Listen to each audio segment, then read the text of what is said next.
Hey there, guys. Welcome to Gen Con 2023. I'm here with the wonderful Will Shick. Woo! After 2 fantastic days of con activity for Atomic Mass Games, showing off some really cool Shatterpoint stuff that will probably be over our faces for at least part of this. But I've been given the opportunity to ask you some questions about all the fantastic new reveals that you showed off and stuff like that. So my first very kind of generic and purposefully broad question, what about the core set are you most excited about? Is it a specific character that you're like, yes, we finally get Sinister Six? What is it? Oh, that's a tough one. I think the thing that I'm most excited about is just for people to see how much Atomic Mass has grown in 4 years. Yeah. Like, you know, as a lifelong hobbyist, one of the things that's always kept me in miniatures gaming has been the ability to see my skills and my progression grow, right? Yeah. I can look back on something I painted 5 years ago to now and be like, hey, look how I've improved here, look where I've gone here. Or even look where my mindset was back then, right? As opposed to now, like what did I focus on? And so to be able to like refresh the original core set, which we did 4 years ago, or released 4 years ago, like it's really phenomenal to look at just how people's skills have gone, like from graphic design to art to sculpting to our understanding of the game and just everything all encompasses.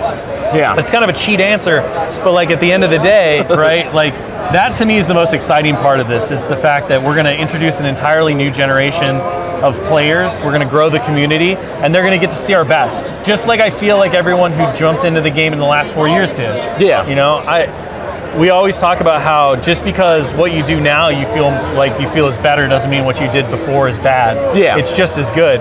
That was our best. So for me, I'm really excited for people to see our new best. Yeah, absolutely. And so with that, the core set's cool, all that.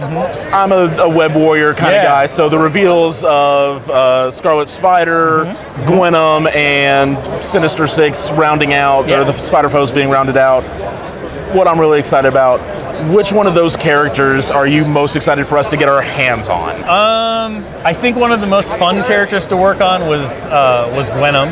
Okay. And that's because we got to, honestly, both Gwenum and Scarlet Spider were really interesting because both of those designs were basically take a couple of characters and mosh them together. Yeah, absolutely. Because Gwenum really takes a lot of inspiration from Ghost Spider, obviously. Yeah. But then you get to slap on the symbiote from Venom. So which parts of those characters make sense?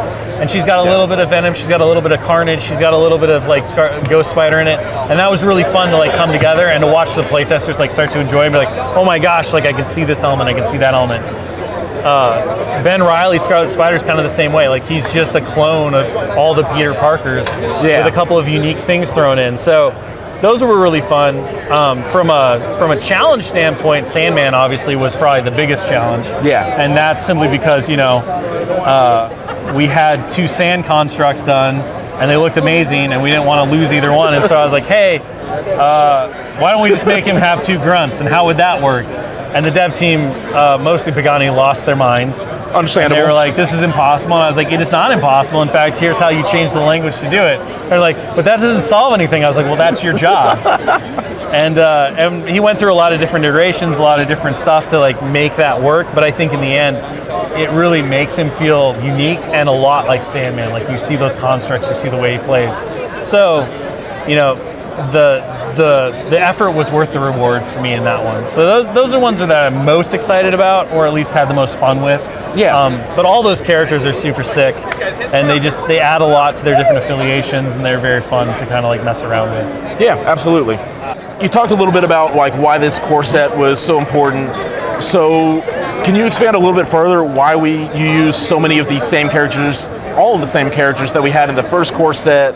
Just expand upon that a little bit more. Yeah, I mean, I think, talking about presenting the best, the most exciting core set possible, the characters that we chose for the original core set were chosen for very good reasons. They're iconic among all fans of Marvel. Yeah.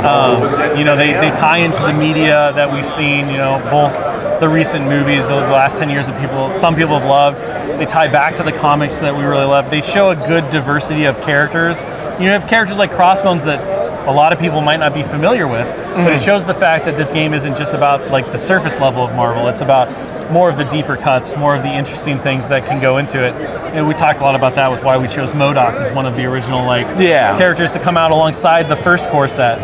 And doing that kind of stuff, for me it was like there was no better cast of characters to make the starter experience for Marvel Crisis Protocol about. We just needed to go back in and redefine what those characters did and how they functioned, and to create new interpretations of them that best matched, the modern Crisis Protocol, and worked really well for the experience that we wanted to give for the game and for new players and existing players. And Bucky got thrown in actually because a lot of people are really fond of him in the office. Way back in the day when we were first getting started, there was a moment in time where everyone was convinced that Winter Soldier's sculpt was the best sculpt we would ever do. And of course, like everything, right, you kind of make those attachments to those characters, and all of a sudden it's like, well, let's resculpt all these core set characters. And Dallas comes in, he's like, what if we did a new Winter Soldier too? And I was like, that'd be cool. And he's like, yeah, I'm going to do that. And then the conversations went to, well, how do you enhance the experience of the core set? One of the things that was missing from that original core set, I think, was the fact that your 10-person roster was already made.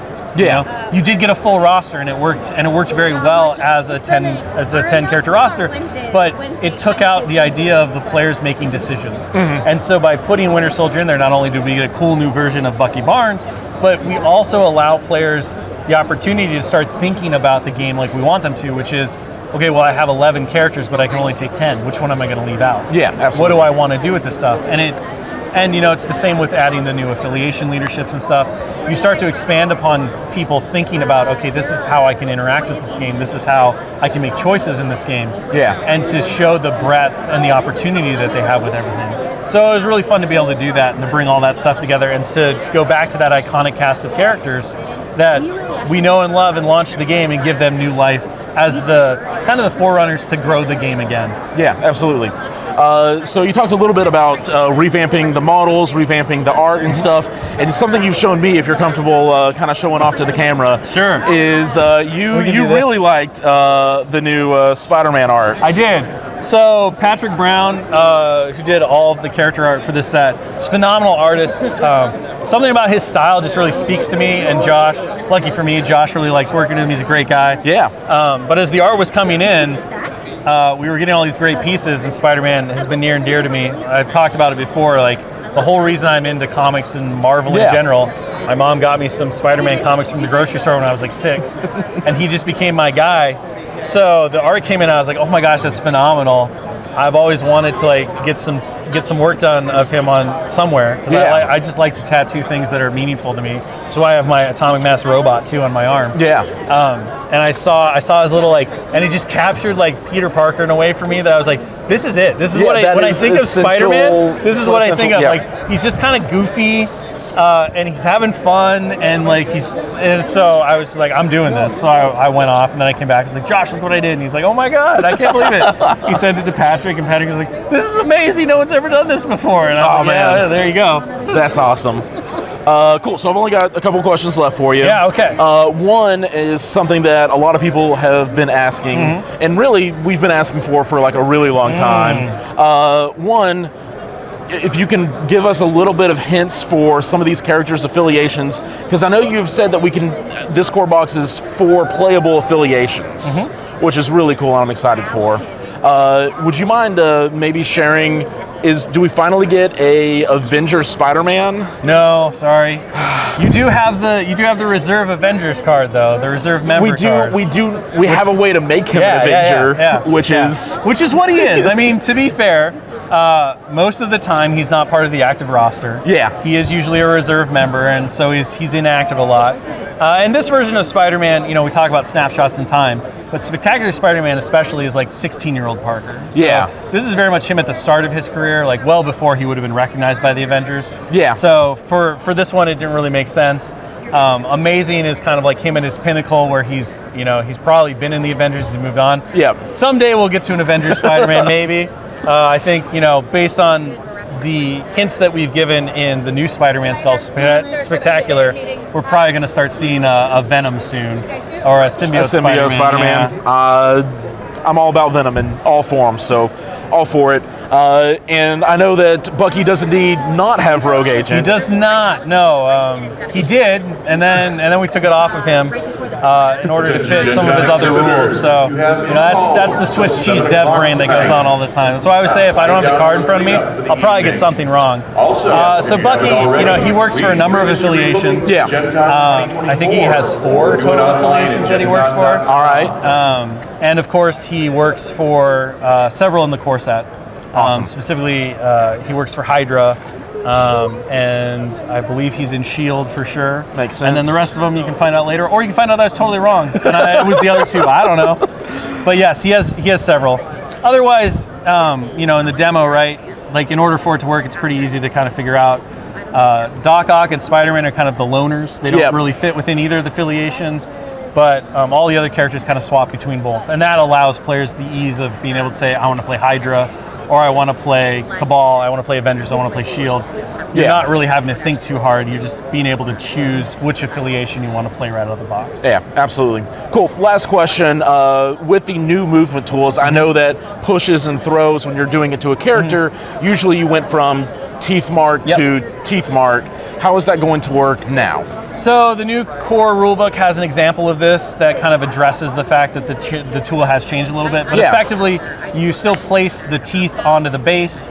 The character has to move in a straight line, so you're effectively going straight down the center of the tool, and then you're placing fully contacting the edge of the tool. So you can't go over to the teeth. You can't make a little curve. There's no curveballs. No curveball throws. No, but the rulebook does address that. There's an example that points out exactly how you do it. Perfect. And effectively, you can do it without the teeth. You just simply go in a straight line. Awesome. Thank you again so much for your time and stuff. I know the hall is closing down around us. You have a long day yet, I'm sure. I've got a couple things left to do, but they'll be pretty fun. Awesome, man. So, thank you again, and thank you all for tuning in, and look more to some of their streams as we get more and more info on all of the goodies within the core set. Mini Stravaganza, September 12th. It's going to be a good one. Excited for that, man. It's been a while. All right. Keep on gaming, guys.